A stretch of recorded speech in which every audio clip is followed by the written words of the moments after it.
Welcome to Market Discussion of the Day. Today, February 14, 2025, Valentine's day ആണ്. ഈ വീക്കിലെ ഏറ്റവും last day കൂടെയാണ് അല്ലേ. സോ അതിലും ഇമ്പോർട്ടൻ്റ് ആയിട്ടുള്ള കാര്യം എന്താ വെച്ചാൽ ഇന്ന് നമുക്ക് റീറ്റെയിൽ സെയിൽസ് വരുന്ന ദിവസമാണ്. ഓക്കെ, അപ്പം നമ്മൾ എപ്പോഴും പറയാറുള്ള കാര്യമുണ്ടല്ലോ, റീറ്റെയിൽ സെയിൽസിനും CPIയുടെ ഡേയ്ക്കും നോൺ ഫാം പേറോളിനും അതേപോലെ ഫെഡ് ഇൻട്രസ്റ്റ് റേറ്റിനും ഒക്കെ മാർക്കറ്റിൽ നിന്ന് മാറി നിൽക്കണം എന്നുള്ള കാര്യം. അപ്പം UK ടൈമിംഗ് 1:30 മണിക്കാണ് ഈ പറയുന്ന റീറ്റെയിൽ സെയിൽസ് വരുന്നത്. അപ്പോൾ ഫോർകാസ്റ്റ് നോക്കിക്കഴിഞ്ഞാൽ 0.5ഉം പ്രീവിയസ് നോക്കിക്കഴിഞ്ഞാൽ 0.4ഉം ആണ്. വലിയ വ്യത്യാസമൊന്നുമില്ല. അപ്പം ഇതിനകത്ത് എങ്ങനെ ന്യൂസ് വരുമെന്ന് നമുക്ക് അറിഞ്ഞൂടെ. കഴിഞ്ഞ 2 ദിവസം മുന്നേ CPIയുടെ ന്യൂസ് വന്നപ്പോൾ ഒറ്റയടിക്ക് മാർക്കറ്റ് താഴോട്ട് പോകുന്നത് നമ്മൾ കണ്ടു അല്ലേ. അപ്പോൾ അതുകൊണ്ടിട്ട് മാർക്കറ്റിൽ നിന്ന് മാറി നിൽക്കുന്നിടത്തോളം നല്ലൊരു തീരുമാനം വേറെ ഒരു കാരണവശാലും എടുക്കാനില്ല എന്നുള്ളൊരു കാര്യമാണ് എനിക്ക് പറയാനായിട്ടുള്ളത്. ഓക്കെ, സോ നേരെ നമ്മൾ ടെക്നിക്കൽ സൈഡിലോട്ട് വരുമ്പോൾ ഇന്ന് നമുക്ക് ടെക്നിക്കൽ ഒന്നും ഉച്ചയ്ക്ക് 1 മണി വരെ 1:30 വരെ, അതായത് ഇന്ത്യൻ ടൈമിംഗ് ഓൾമോസ്റ്റ് 6 മണിയോ 7 മണിയോ എന്തോ ആണ് അല്ലേ, അതുവരെ നമുക്ക് ടെക്നിക്കൽ നോക്കാം എന്നുള്ളതാണ്. പക്ഷേ നമുക്ക് ഒരുപാട് പൊളിറ്റിക്കലായിട്ടുള്ള ഒരുപാട് കാര്യങ്ങൾ നടക്കുന്നുണ്ടോ എന്നുള്ള കാര്യം നമ്മൾ മനസ്സിൽ വെക്കണം എന്നുള്ള കാര്യം വളരെ ഇമ്പോർട്ടൻ്റ് ആയിട്ട് നമ്മൾ മനസ്സിൽ വെക്കണം. കാരണം റഷ്യ ഉക്രൈൻ സംഘർഷം അതിൻ്റെ ഒരു മിക്കവാറും അതിൻ്റെ ഒരു എൻഡ് ഉടനെ തന്നെ ഉണ്ടാവാനായിട്ടുള്ള എല്ലാ പോസിബിലിറ്റിയും നമ്മൾ കാണുന്നുണ്ട്. കാരണം ഇന്നലെ ഡൊണാൾഡ് ട്രംപും പുടിനുമായിട്ടുള്ളൊരു ഒരു ഒരു ഒരു ഫോണിൽ അവർ വിളിച്ച് സംസാരിച്ചിട്ടുണ്ടായിരുന്നു. അപ്പോൾ അവർ സൗദി അറേബ്യയിൽ അവർ മീറ്റിംഗ് വെക്കാൻ പോകുകയാണ്, മീറ്റിംഗ് വെക്കും എന്നുള്ളൊരു രീതിയിലാണ് അവസാനം സംസാരം ഉണ്ടായത്. അപ്പോൾ അതിൻ്റെ കൂടെ തന്നെ വേറെ കുറേ കാര്യങ്ങൾ അതിനുശേഷം ആ ഒരു മീറ്റിങ്ങിന് ശേഷം പ്രസ് കോൺഫറൻസിൽ ഡൊണാൾഡ് ട്രംപ് അല്ല, അവിടുത്തെ ഡിഫൻസ് മിനിസ്റ്റർ ആണെന്നാണ് എൻ്റെ വിശ്വാസം.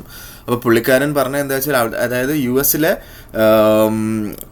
സോൾജിയേഴ്സ് ഉക്രൈനിൽ നിൽക്കുമോ അല്ലെങ്കിൽ പ്രൊട്ടക്റ്റ് ചെയ്യാനായിട്ട് ഉണ്ടാവുമോ എന്ന് ചോദിച്ച ചോദ്യത്തിന് ഒരു കാരണവശാലും സപ്പോർട്ട് അങ്ങനെ കൊടുക്കത്തില്ല, വേണമെങ്കിൽ യൂറോപ്യൻ രാജ്യങ്ങൾ കൊടുക്കട്ടെ എന്നുള്ള രീതിയിലാണ് പുള്ളിക്കാരൻ അതിന് ഉത്തരം കൊടുത്തത്. അപ്പോൾ എൻ്റെ പോയിന്റ് എന്ന് പറഞ്ഞാൽ ഒരു പോയിന്റ് എത്തിയപ്പോഴത്തേക്കും US ഉക്രൈനെ കൈവിട്ടു എന്നതുപോലെയാണ്.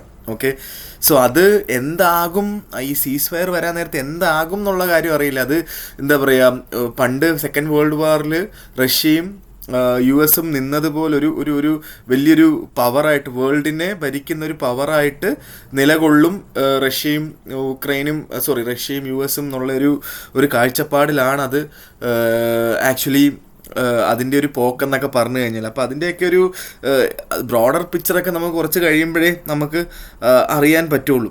ഓക്കെ, സോ അതേപോലെ തന്നെ താരിഫിൻ്റെ കാര്യത്തിനകത്ത് താരിഫിന് കൗണ്ടർ താരിഫ് ഏർപ്പെടുത്തുന്ന രാജ്യങ്ങൾ, ഫോർ എക്സാമ്പിൾ ഇപ്പം US-ന് മെക്സിക്കോ കൊടുത്തേക്കുന്ന താരിഫ്, മെക്സിക്കോയ്ക്ക് US കൊടുത്തേക്കുന്ന താരിഫ് 25% ആണ്. ഓക്കെ, സോ ഇനി മെക്സിക്കോ US-ന് ഒരു 10% താരിഫ് കൊടുത്തു കഴിഞ്ഞാൽ അതും കൂടെ ചേർത്തിട്ട് ടോട്ടൽ 35 ആക്കും താരിഫ് എന്നുള്ള കാര്യം. മെക്സിക്കോക്കുള്ള താരിഫ് വന്നിട്ട് 35% ആക്കും എന്നുള്ളൊരു പ്രസ്താവനയും ഡൊണാൾഡ് ട്രംപിൻ്റെ ഭാഗത്ത് നിന്നുണ്ടായിട്ടുണ്ട്. ഇതൊക്കെ എങ്ങോട്ട് പോവുകയാണെന്ന് സത്യം പറഞ്ഞാൽ ഒരു പിടിയില്ല. ഓക്കെ, സോ അതിൻ്റെ കൂടെ തന്നെ ഇന്ന് ഒരു കാരണവശാലും എന്താ പറയുക, നമുക്കൊരു ഒരു പൊസിഷൻ ഓപ്പൺ പൊസിഷനാക്കി വെച്ച് പോകരുത് എന്നുള്ളൊരു കാര്യം കൂടെ എനിക്ക് പറയാനായിട്ടുണ്ട്. കാരണം ഗാസയിൽ നടക്കുന്ന പ്രശ്നം, ഗാസയിൽ എന്താ പറയുക, ഇസ്രയേല് ഡൊണാൾഡ് ട്രംപ് പറഞ്ഞിട്ടുണ്ടായിരുന്നു US-ന് ആ സ്ഥലം എടുക്കണം, അവിടുത്തെ ആൾക്കാർ വേറെ ഗൾഫ് കൺട്രീസിലോട്ട് മൂവ് ഓൺ ചെയ്യണം എന്ന്. ഓക്കെ, അതിനുശേഷം ഇസ്രയേലിലെ ഒരു മീറ്റിംഗ് നടക്കുകയും അപ്പം അത് ബിൽഡപ്പ് ചെയ്തിട്ട് ഇസ്രയേൽ തന്നെ ഏറ്റെടുക്കുന്നതിനെ കുറിച്ചൊക്കെയുള്ള സംസാരങ്ങളും, അപ്പോൾ അത് മിക്കവാറും ഈ സീസ് ഫയർ അങ്ങനെയുള്ള സംസാരത്തിലൂടെ ഈ സീസ് ഫയർ ബ്രേക്കായി വീണ്ടും വാറ് പുറപ്പെടാനായിട്ടുള്ള എല്ലാ പോസിബിലിറ്റിയും ഈ സാറ്റർഡേ സൺഡേ ആയിട്ട് നടക്കും. അങ്ങനെയാണെങ്കിൽ ഗോൾഡ് ഇവിടെ ഒന്നും നിൽക്കില്ല, ഗോൾഡ് 3000-ലും ചിലപ്പോൾ നിൽക്കില്ല, അതിൻ്റെ മുകളിലോട്ട് പോകാനായിട്ടുള്ള എല്ലാ പോസിബിലിറ്റിയാണ് അത് തുറന്നിട്ടിരിക്കുന്നത്. അപ്പം ഭയങ്കര ഇമ്പോർട്ടൻ്റ് ആയിട്ടുള്ളൊരു വീക്കെൻഡാണ്. എല്ലാ പൊസിഷൻസിനകത്തു നിന്നും മാറി നിൽക്കുക എന്നുള്ളതാണ് ഏറ്റവും നല്ലൊരു തീരുമാനം എന്ന് പറഞ്ഞു കഴിഞ്ഞാൽ. സോ നേരെ നമ്മൾ ടെക്നിക്കൽ സൈഡിലോട്ട് നമ്മൾ പോകുമ്പോൾ ടെക്നിക്കൽസ് നോക്കാൻ നേരം നമ്മൾ ഗോൾഡിലെ കാര്യം നോക്കിക്കഴിഞ്ഞാൽ ഗോൾഡ് ചെറിയൊരു വോളറ്റാലിറ്റി ഇന്നലെ മാർക്കറ്റ് 2020 നല്ല രീതിയിൽ റെസിസ്റ്റ് ചെയ്തിട്ടുണ്ടായിരുന്നു. അതിനുശേഷം 2020 ബ്രേക്കായി മുകളിലോട്ട് പോയി. ഇന്നൊരൊറ്റ ക്യാൻഡിൽ പോലും 2020 താഴെ വന്നിട്ടില്ല എന്നതുകൊണ്ടിട്ട് ഇന്ന് നമുക്ക് 2020 അടുത്ത് കിട്ടിക്കഴിഞ്ഞാൽ ചെറിയ ലോട്ട്, ഒരു ലോട്ട് കച്ചവടം ചെയ്യുന്ന ആൾക്കാർ ഒരു 0.2 ലോട്ടൊക്കെ ട്രേഡ് ചെയ്യുന്നത് കൊണ്ട് തെറ്റില്ലാത്ത കാര്യമാണ്. കാരണം മാർക്കറ്റ് അപ് ട്രെൻഡാണ് അതിൻ്റെ പേരിൽ. ഓക്കെ, താഴെ കിട്ടിക്കഴിഞ്ഞാൽ 2920 കിട്ടിക്കഴിഞ്ഞാൽ അവിടുന്ന് ബൈ എന്നുള്ള ഒരൊറ്റ ഒരു ഓപ്ഷൻ മാത്രമേ എൻ്റെ കൺമുന്നിലുള്ളൂ. നമ്മൾ സ്റ്റോപ്പ് ലോസ് എവിടെ ഇടണം എന്ന് ചോദിച്ചു കഴിഞ്ഞാൽ ടൈറ്റായിട്ട് സ്റ്റോപ്പ് ലോസ് ഇടണം എന്നുള്ള ആൾക്കാർക്ക് 2015 താഴെ ഇടാം. നല്ല സ്റ്റോപ്പ് ലോസ് എപ്പോഴും 2020 എടുത്തു കഴിഞ്ഞാൽ 2903 വേണം സ്റ്റോപ്പ് ലോസ് ഇടാനായിട്ട്. 2920 എടുത്തു കഴിഞ്ഞാൽ അത് വലിയൊരു സ്റ്റോപ്പ് ലോസാണ്. ഓക്കെ, അത് അത്രയും ചെയ്യാൻ പറ്റും എന്നുള്ള ആൾക്കാർ അത്രയും എടുക്കുക. കാരണം റിസ്ക് ടു റിവാർഡ് നമുക്ക് ടേക്ക് പ്രോഫിറ്റ് 2960 2980 വരെയൊക്കെ നമുക്ക് എടുക്കാനായിട്ടുള്ള എല്ലാ പോസിബിലിറ്റിയും ഉണ്ട് എന്നുള്ളതാണ്. അത് ഒരു ഓപ്പണാണ്, അതുകൊണ്ടിട്ടാണ് ഞാനത് പറഞ്ഞത്. ഓക്കെ, സോ നേരെ നമ്മൾ എന്താ പറയുക, നമ്മളുടെ JPYയിലോട്ട് വരും. ഇതാണ് ഗോൾഡിലുള്ള ഓപ്പർച്യൂണിറ്റി എന്ന് പറഞ്ഞു കഴിഞ്ഞാൽ. ഗോൾഡ് സത്യം പറഞ്ഞു കഴിഞ്ഞാൽ എങ്ങോട്ട് താഴോട്ട് പോകാനുള്ള ഒരു പോസിബിലിറ്റിയും സത്യം പറഞ്ഞാലില്ല. ഓക്കെ, സോ JPYയിലോട്ട് വരുമ്പോൾ JPY ഇപ്പം നിൽക്കുന്നത് 152.61 ആ ഒരു ലെവലിലാണ് നിൽക്കുന്നത്. അപ്പോൾ JPY 152 കിട്ടിക്കഴിഞ്ഞാൽ അവിടുന്ന് നമുക്ക് ധൈര്യമായിട്ട് ബൈ ചെയ്ത് സ്റ്റാർട്ട് ചെയ്യാം. സെല്ല് ഞാൻ ഒരിക്കലും റെക്കമെൻഡ് ചെയ്യുന്നില്ല. 154 അവിടെ റെസിസ്റ്റ് ചെയ്യുന്നത് കണ്ടു കഴിഞ്ഞാൽ അവിടുന്ന് നമുക്ക് സെല്ലും ചെയ്യാം എന്നുള്ളതാണ്. ഓക്കെ, സോ നേരെ നമ്മളുടെ യൂറോ USDയിലോട്ട് പോകുമ്പം യൂറോ ഇപ്പം നിൽക്കുന്നത് 1.04843 ആ റേഞ്ചിലാണ്. നല്ല മുകളിലോട്ട് പോയി. യൂറോയും GBP ഒക്കെ നല്ല മുകളിലോട്ട് പോയി.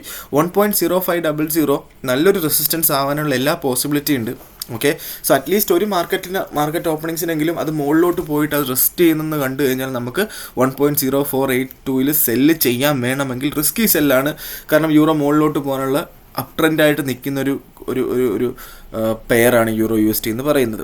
ഓക്കെ, സോ താഴെ എങ്ങാനും കിട്ടിക്കഴിഞ്ഞാൽ 1.04 കിട്ടിക്കഴിഞ്ഞാൽ ലോട്ടറി എന്ന് വിചാരിച്ച് അത് ബൈ എടുത്ത് മുന്നോട്ട് പോവുക. GBPയിലോട്ട് നോക്കുമ്പം 1.2589 ആ റേഞ്ചിലാണ് GBP നിൽക്കുന്നത്.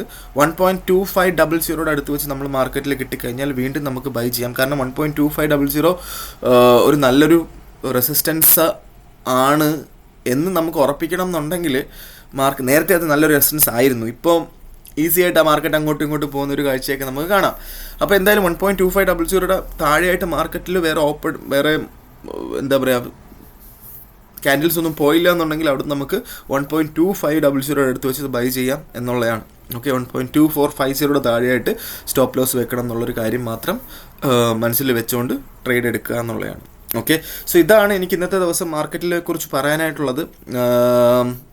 നമ്മളുടെ ഫ്രീ ഫോറക്സ് ട്രേഡിംഗ് ക്ലാസ് എന്താ പറയുക അടുത്ത തിങ്കളാഴ്ച ഫ്രീ ഫോറക്സ് ട്രേഡിംഗ് ക്ലാസ് നടക്കുന്നുണ്ട്. ഒരു 2 ആഴ്ചത്തെ ഫ്രീ ഫോറക്സ് ട്രേഡിംഗ് പ്രോഗ്രാമാണ് നടക്കാൻ പോകുന്നത്. താല്പര്യമുള്ള ആൾക്കാർ എത്രയും പെട്ടെന്ന് എൻ്റെ ഡിസ്ക്രിപ്ഷനിൽ എൻ്റെ നമ്പർ ഉണ്ടാവും, വാട്സപ്പ് നമ്പർ ഉണ്ടാവും. എനിക്ക് മെസ്സേജ് അയച്ചു കഴിഞ്ഞാൽ ഞാൻ ഉറപ്പായിട്ടും ബാക്കി കാര്യങ്ങൾ കോർഡിനേറ്റ് ചെയ്യുന്നതായിരിക്കും. ഇന്ന് വീണ്ടും ഓർപ്പിച്ചുകൊണ്ട് എൻ്റെ മാർക്കറ്റ് ഡിസ്കഷൻ ഞാൻ ഇവിടെ കൺക്ലൂഡ് ചെയ്യുകയാണ്. മാർക്കറ്റ് ഡിസ്കഷനായിട്ട് നാളെ കാണുന്നത് വരെ ഗുഡ് ബൈ.